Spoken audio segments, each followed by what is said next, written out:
à toutes et tous.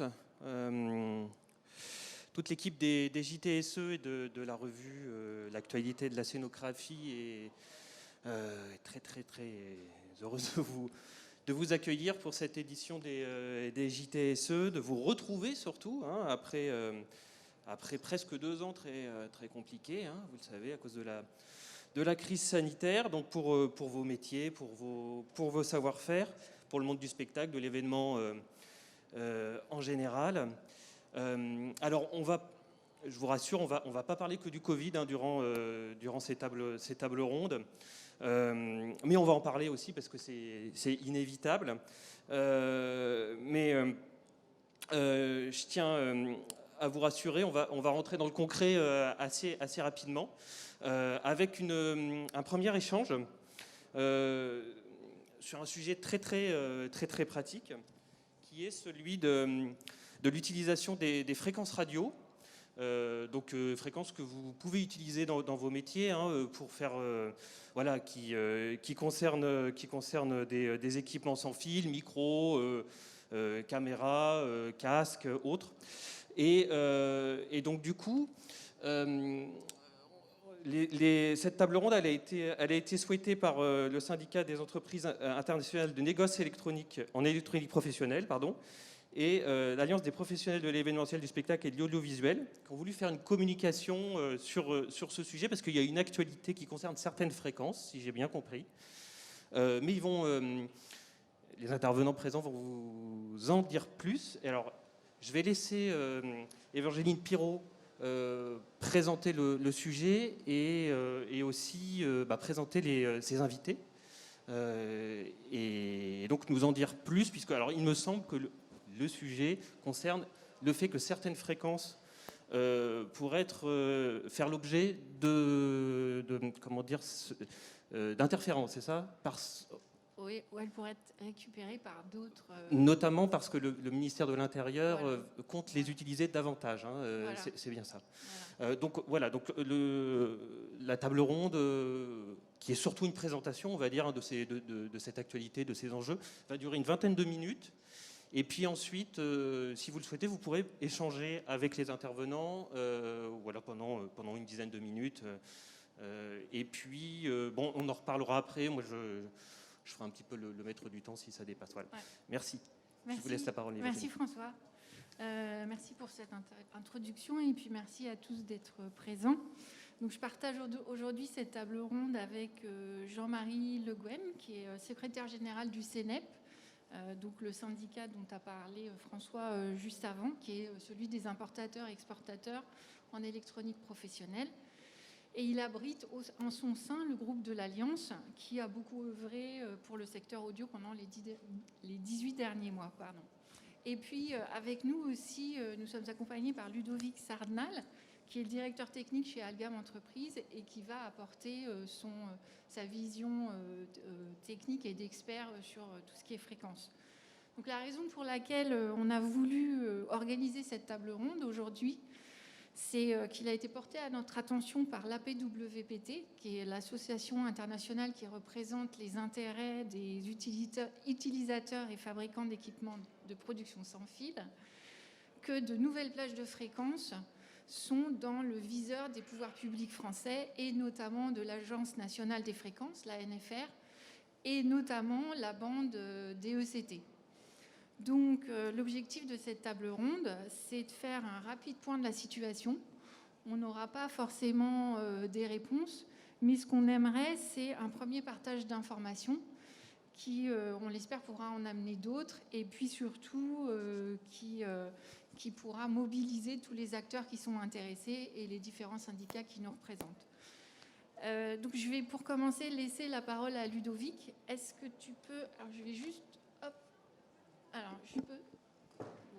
Voilà, je fais tout tomber. On y est. Mais est-ce que tu peux juste nous rappeler un peu de quoi on parle et puis rassurer tout le monde sur la bande du HF, parce que c'est un peu ça en ce moment. Ok, on va faire un petit rappel sur la réglementation qui concerne ce qu'on appelle les PMSE, Programme Making Special Event. qui se traduit par finalement le micro sans fil, les systèmes de retour d'oreille, tout ce qui est liaison audio sans fil de manière générale. Donc la réglementation concernant les PMSE agit sur certaines plages de fréquences, prend en charge certaines plages de fréquences. Alors toutes ne sont pas affichées ici. On va commencer tout en bas, donc dans la plage VHF qui est beaucoup moins utilisée aujourd'hui.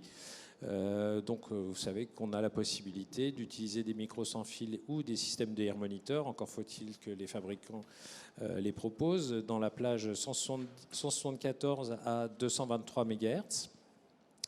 Donc ce qu'on appelait l'ancienne bande 3 télé.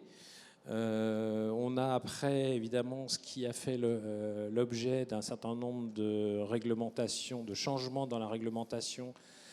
C'est un peu plus de 10 dernières années, avec le premier dividende numérique qui a été mis en application fin 2011, entre novembre et décembre 2011, qui a rogné toute la bande des 800, et puis le deuxième dividende numérique qui, en 2016, à juillet 2016, a acté le rognage de la bande 700 pour la redéployer vers la téléphonie sans fil.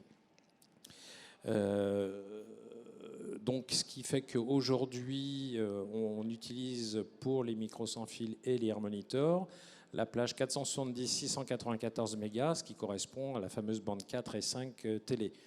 Donc, tout ça découpé par petites tranches de 8 mégas, comme vous le savez, et avec donc 3 catégories d'utilisateurs, hein, les sociétés nationales et privées de diffusion de télévision, et puis les autres sociétés de production audiovisuelle et spectacle, et enfin les lieux fixes dont l'activité principale est le spectacle et l'événementiel.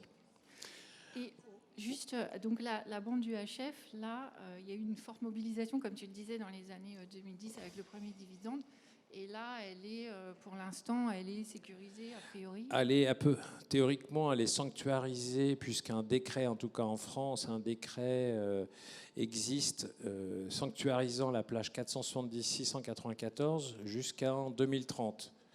Sachant qu'en 2025, ils vont commencer à rediscuter pour pouvoir envisager qu'est-ce qu'on va en faire. Hein, pour rappel, aux États-Unis, ils ont déjà attaqué la bande des 600, puisque légalement, ils ne peuvent pas utiliser au-delà de 608 mégas. Donc nous, on a encore quand même de beaux jours devant nous, et on peut encore travailler très confortablement, en théorie, jusqu'en 2030. Bon, après, c'est une histoire de gros sous. Hein. Nous ne sommes que des saltimbanques qui faisons de la musique et de l'événementiel et qui utilisons gratuitement, à titre secondaire, ces fréquences-là. Mais malgré tout, la pression est forte de la part des opérateurs de téléphonie mobile pour pouvoir récupérer ces fréquences-là le plus tôt possible, parce que pour eux, ça coûte beaucoup moins cher en infrastructure, même s'ils n'en ont pas foncièrement besoin, mais c'est pour se faciliter la vie et réduire leurs coûts. Et donc là, aujourd'hui, on parle particulièrement de la bande DECT. Alors, juste au-dessus, juste une petite parenthèse, il y avait à l'époque du deuxième dividende numérique une bande 1785-1805 avait été accordée par l'Agence nationale des fréquences, puisque les représentants des fabricants et des utilisateurs avaient mis une pression assez forte sur les autorités publiques de gestion des fréquences, pour pouvoir récupérer un petit peu de spectre, ce qui avait été le cas avec la bande 1785-1805 MHz. Et puis la bande DECT, qui, elle, ne fait pas partie de la réglementation sur les PMSE, mais devant la pression des gouvernements et le fait que le spectre se réduisant, il a fallu que les fabricants redoublent d'inventivité pour proposer des nouvelles technologies qui permettaient au système sans fil d'être plus efficient, c'est-à-dire occuper moins de place dans le spectre. Certains fabricants, et principalement les fabricants d'interphonie sans fil, ont jeté leur dévolu sur la bande DECT pour de très bonnes raisons. D'abord parce que c'est un protocole de transmission qui est bidirectionnel. Donc pour de la liaison duplex HF, ça avait complètement du sens. Et avec tous les avantages de fonction de roaming, c'est-à-dire de pouvoir utiliser plusieurs antennes et que les systèmes de par le protocole intrinsèque, puisse commuter d'une antenne sur une autre.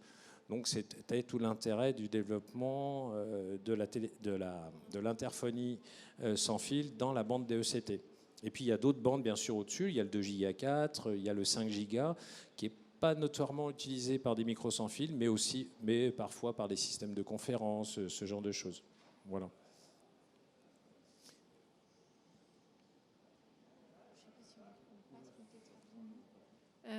Donc, Jean-Marie, peut-être que tu veux nous en dire un peu plus sur l'alerte de la PWPT, sur ce qui se passe par rapport à cette bande DECT. Absolument. Merci. Avant de rentrer dans l'alerte, revenir un petit peu aussi sur pourquoi on est là, nous, en tant qu'Alliance APESA et CNEP. Il faut savoir qu'avec le CNEP, on représente donc l'électronique professionnelle avec nombre d'acteurs européens concernés par ce sujet. Je pense notamment à Sennheiser, Bose, Audio-Technica et Shure qui est présent au sein de l'Alliance via Algam. Et effectivement, on est donc en lien avec tous nos adhérents, notamment au travers de l'APWPT, donc l'association européenne, qui a appelé notre attention sur ce sujet parce que, comme l'a dit Ludovic, tout ça est négocié au niveau mondial. Tout ce qui concerne les fréquences, c'est au moins au niveau régional, au niveau européen. Donc à l'heure actuelle, il y a des mandats qui sont discutés, il y a des discussions entre les différentes autorités européennes pour savoir quel sera le mandat européen. Et tout ce qui va pouvoir se négocier, se décider au niveau de chacun des États membres, chacun des pays européens, pourra avoir une influence sur l'aboutissement des discussions. Donc, comme on l'a dit, à l'heure actuelle, il y a la bande UHF est sécurisée jusqu'en 2030. Il y a quand même un besoin de rester mobilisé sur le sujet. Je voyais ce matin que l'UER, EBU, donc l'Union européenne des radiocommunications, qui représente les chaînes publiques nationales partout en Europe, vient de publier un document sur cette question des fréquences UHF et de la conférence mondiale des radiocommunications qui a lieu dans un peu plus d'un an maintenant, en 2023, et qui va constituer une étape préparatoire à l'échéance que tu mentionnais sur 2025. Et puis après, on aura une nouvelle conférence mondiale en 2027 qui, là, va décider de qu'est-ce qu'on fera réellement au-delà de 2030. Donc, il n'y a pas d'urgence, effectivement, sur l'UHF, mais il y a un besoin quand même de garder le sujet en tête et ne pas penser qu'il est derrière nous et que cela est vitam, parce qu'il y a un certain nombre de pays qui ont une forte pression des acteurs télécoms, effectivement. Maintenant, on a un autre sujet, effectivement, qui est celui des DECT, qui nous a été, en tout cas, fortement signalé par nos amis de la PWPT, parce qu'il y a une loi qui a été adoptée il y a quelques jours en France, qui est passée en commission mixte paritaire, et donc qui va être promulguée très, très prochainement, qui s'appelle Loi responsabilité pénale et sécurité intérieure. Alors pour tout vous dire, on n'y portait pas spécialement attention parce que pour nous la sécurité intérieure, c'est franchement rien à voir avec les PMSE. Sauf que dans cette loi, il y a des drones. Et il y a l'autorisation pour la police nationale, mais aussi pour les polices municipales, d'utiliser des drones dans un certain nombre de cas. Il faut savoir que cette disposition dans le projet de loi initial a été retoquée par le Conseil constitutionnel en disant que c'était vraiment un petit peu trop du point de vue des libertés publiques, ce qui fait que le gouvernement a réécrit le texte et puis il y a eu des amendements derrière. Donc voilà, en termes de liberté publique, visiblement ça pose moins de problèmes. En revanche, en termes de fréquence, ça pourrait en poser un certain nombre puisque le mandat aurait été donné à l'Agence nationale des fréquences, donc qui gère vraiment l'attribution des fréquences spectrales, d'envisager l'utilisation de ces drones policiers, pour le dire un peu rapidement, sur les fréquences DECT. Donc, tout ça pour dire quoi ? Tout ça pour dire que dès lors qu'on parle sécurité intérieure et donc terrorisme, mais pas que, forcément, le point de vue des utilisateurs PMSE, qu'ils soient culturels ou autres, pèse assez faiblement, ou en tout cas quand c'est une discussion entre ministères. Donc voilà, on a souhaité effectivement faire cette table ronde pour appeler à la mobilisation, ou en tout cas à la vigilance, pour alerter vos interlocuteurs et qu'il y ait vraiment une dynamique qui s'enclenche, parce que on pense, et je ne suis pas le meilleur spécialiste sur le sujet, mais en tout cas, l'opinion plutôt répandue parmi nous, c'est qu'il y a certainement d'autres fréquences qui seraient disponibles, qui pourraient être envisagées pour cette drone. Ouais. Et là, je vais passer la parole à Ludovic sur ces autres fréquences plus adaptées dans le spectre de la bande. Alors là, je serai un peu limité parce qu'il y a tellement de choses qui sont possibles. Mais en tout cas, moi, ce qui m'a interpellé sur le fait que l'ANFR propose au ministère de l'Intérieur d'utiliser la bande DECT pour contrôler des drones. Alors d'un point de vue technique, c'est compréhensible dans la mesure où la liaison bidirectionnelle permet de faire descendre un signal vidéo, de pouvoir faire monter des commandes de contrôle de pilotage du drone. Là-dessus, bon, techniquement, c'est compréhensible. D'un autre côté, je ne comprends pas pourquoi, alors que la bande DECT est une bande à usage public dans lequel on va retrouver du téléphone domestique, des systèmes de vidéophone que l'on peut utiliser chez soi. Aujourd'hui, le DECT peut servir à plein de choses, hormis ce qui nous concerne, à savoir des systèmes d'interphonie. Donc, je suis assez surpris que la NFR propose une bande publique qui peut être évidemment provoquer des interférences avec nos propres systèmes, mais inversement, si nos systèmes d'interphonie viennent créer une interférence avec leur système de drone, ils perdent le drone. Donc le drone ne fonctionne plus.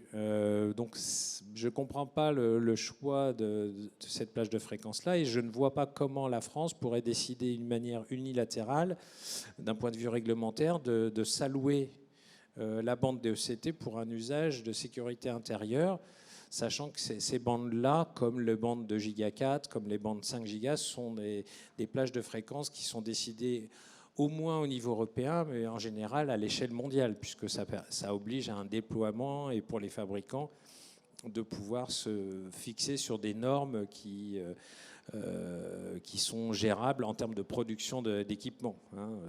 Si chaque pays avait ses propres fréquences pour les téléphones, ça serait quand même très compliqué pour les fabricants de téléphones de fabriquer des modèles par pays. Donc évidemment que ces plages de fréquences-là se négocient à l'échelle mondiale. Donc je ne sais pas trop vers quelle fréquence alternative ça serait possible d'aller positionner le contrôle des drones. Moi, j'ai pensé naturellement à des fréquences militaires, puisque là, ce sont des plages de fréquences qui sont sécurisées, protégées par l'Agence nationale des fréquences pour cet usage-là, avec des très fortes protections par rapport aux bandes latérales, tout ce qui peut être en dessous et au-dessus. Donc voilà, moi, mon interrogation, c'est pourquoi le DECT, alors que ce n'est pas une plage de fréquence qui peut être très sécurisée pour un usage de sécurité intérieure. Ouais. On va conclure là-dessus, parce que finalement, on a, pour l'instant en tout cas, on a plus de questions que de réponses. L'objectif, c'était vraiment d'alerter, enfin voilà, comme le disait Jean-Marie, d'être vigilant là-dessus. Nous, en tout cas, les organisations représentatives, les fabricants, on reste mobilisés. On va, un des objectifs, ça serait évidemment d'aller discuter avec la NFR. Pour voir où est-ce que ça en est, où en sont les discussions, et puis d'avancer comme ça. Je pense que ça sera la prochaine étape, c'est Oui, d'avoir un contact plus direct avec l'Agence des fréquences pour comprendre le pourquoi de ce choix-là, de pourquoi ils ont proposé cette plage-là, avec tous les risques que ça implique dans les deux sens. À notre niveau, évidemment, mais comme on l'a dit, on n'a pas beaucoup de poids. Aussi bien par rapport au ministère à la sécurité intérieure, évidemment, on n'a aucun poids, mais le choix paraît pas pertinent. Donc on n'a pas de poids, on n'a évidemment pas le poids, mais on a quand même la possibilité d'aller discuter et d'aller montrer aussi tout ce qui se trouve au sein de la bande des ECT. Donc, Oui, peut-être ils n'ont pas pris en compte. Faire remonter de l'information aussi, c'est vrai que c'est aussi un point important parce que si on voit la production cinématographique de séries pour les réseaux comme Netflix, c'est vrai que les gens consomment moins de cinéma à la télé, mais de plus en plus sur des plateformes. Rien que sur l'année précédente, c'est plus de 300 productions de films et séries. Donc dans tout système de production, il y a de l'interphonie, il y a du micro sans fil, etc. Donc ça pèse quand même lourd notre métier et donc on peut quand même avoir voix au chapitre et essayer, lors de ces rencontres avec l'Agence nationale des fréquences, de pouvoir les alerter, leur faire prendre conscience ou de réactiver la prise de conscience, puisque c'est vrai que ça fait quelques années qu'on ne s'est pas réunis, de réactiver chez eux, attention, l'État nous a demandé de faire des efforts, nous, fabricants, entre guillemets, pour s'adapter à cette nouvelle réglementation. Les fabricants ont fait les efforts nécessaires, ont essayé de faire preuve d'inventivité en utilisant des nouvelles technologies. Ça remet un petit peu en question. En tout cas, sur cette partie-là, il y a une petite remise en question. Et on souhaite en tout cas les alerter sur ce sujet-là pour dire que c'est important. Juste, pardon, sur la question des statistiques, on a la chance d'avoir un représentant de la FICAM parmi nous aujourd'hui. Je remercie d'ailleurs d'être venu assister à ce débat parce qu'on pense que c'est important, encore une fois, de mobiliser tout le monde. C'est un exercice que les Allemands ont très bien fait il y a quelques années de ça, de recenser l'ensemble des besoins, des événements, des tournages, etc. Et l'utilisation des fréquences PMSE. C'est certainement quelque chose qu'il va falloir qu'on fasse avec la FICAM, avec le Sympaz aussi, une mise à jour de l'utilisation en France parce que on manque de visibilité là-dessus, faute de mobilisation, parce qu'encore une fois, après les années 2010, on a le sentiment que le sujet était derrière nous. Il va falloir relancer la machine pour vraiment peser dans le débat. Voilà. Maintenant, si vous avez des questions, on essaiera d'y répondre dans la mesure de ce qu'on sait. Et voilà, si vous avez des questions. Alors, si vous avez des questions, ouais, je vous passerai le micro. Je vous demanderai juste de vous présenter avant de poser votre question. Voilà, s'il vous plaît. Merci.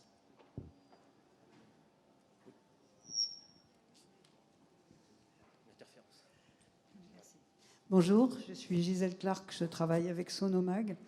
Donc, je voudrais savoir si, au niveau individuel ou au niveau collectif, il y aurait moyen peut-être de faire ce qu'on avait fait avec Sonomag pour le Covid, c'est de faire un livre blanc qui fasse, de faire remonter toutes les informations, comme vous dites, pour pouvoir les compiler quelque part et arriver avec un dossier béton pour montrer quelles sont les possibilités, enfin quels sont les problèmes que provoquerait peut-être ce choix de fréquence pour les drones. Voilà. Oui, c'est une bonne idée. On l'avait déjà fait aussi en 2010 pour le premier dividende, donc ça serait, je pense que ça serait quelque chose qu'on pourrait. Mais carrément, toutes les bonnes volontés sur ce sujet-là sont les bienvenues, parce que de toute façon, si on veut créer de la cohésion au sein de notre communauté de profession, plus il y a d'acteurs qui viennent renforcer ça, plus on aura plus de poids et puis on aura plus de matière à mettre sur la table, effectivement, pour mettre en regard en disant attention, là il y a un vrai problème, il y a un vrai sujet. Les fabricants ont fait des efforts. Maintenant, on s'est déplacé là pour faire de la place. Maintenant, vous voulez vous mettre là. Bon, est-ce que c'est une bonne idée? Enfin voilà, donc ça me paraît bien, hein, Gisèle, carrément.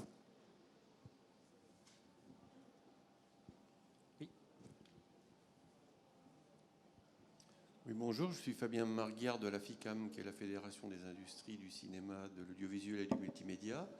Je voulais vous remercier d'avoir partagé avec nous vos interrogations. On a compris les questions qu'il était important de se poser. Et en effet, à l'occasion de ce nouveau questionnement sur l'allocation des radiofréquences, se pose à nouveau la question de l'utilisation qui est faite à la fois sur des activités fixes, typiquement aux alentours des salles de spectacle ou des lieux de tenue d'événements particuliers. On est capable, je pense, là d'identifier de manière assez précise le nombre de canaux et la nature des canaux qui sont utilisés, aussi bien pour les liaisons d'interphonie que de son noble, que de liaisons vidéo, puisque dans notre secteur qui est l'audiovisuel, très souvent, nos interlocuteurs sont des prestataires qui travaillent pour la télévision sur des événements qui peuvent être très importants. Le plus emblématique peut être le Tour de France, par exemple, qui est un exemple de mobilité extrême, de déploiement de matériel très très important. Donc l'exercice d'inventaire qui a été évoqué par Jean-Marie est, je pense, très important, et je pense que la FICAM peut aider justement, enfin les sociétés membres de la FICAM peuvent aider à travailler en ce sens et à apporter quelques éléments de réponse qui vont aider dans les discussions avec les autorités concernées. Très bien, merci. Une autre question? Ouais. S'il n'y a plus de questions, enfin, vous pouvez retrouver Jean-Marie sur le site, sur le stand de l'Alliance qui se trouve au Doc Pullman. Voilà, donc si vous avez des questions, venez, n'hésitez pas, venez nous rencontrer. Et puis, ah oui, et la présentation, enfin les quelques slides qu'on a montrés seront disponibles aussi sur le stand, si ça vous intéresse. Enfin, on en a quelques-uns ici. C'est bon? Ben merci à toutes et tous, et puis merci à tous les trois. Moi, je vous donne rendez-vous à 14h pour une table ronde qui sera consacrée au métier de scénographe d'équipement. Et puis ensuite, à 16h, on aura une table ronde qui sera consacrée, elle, à une grande étude qui a été menée sur les impacts de la crise Covid, hein, sur les directions techniques. Donc, c'est une table ronde qui est organisée par l'association Reditech, qui est l'association professionnelle des directeurs techniques. Voilà. Je vous remercie et puis à très vite.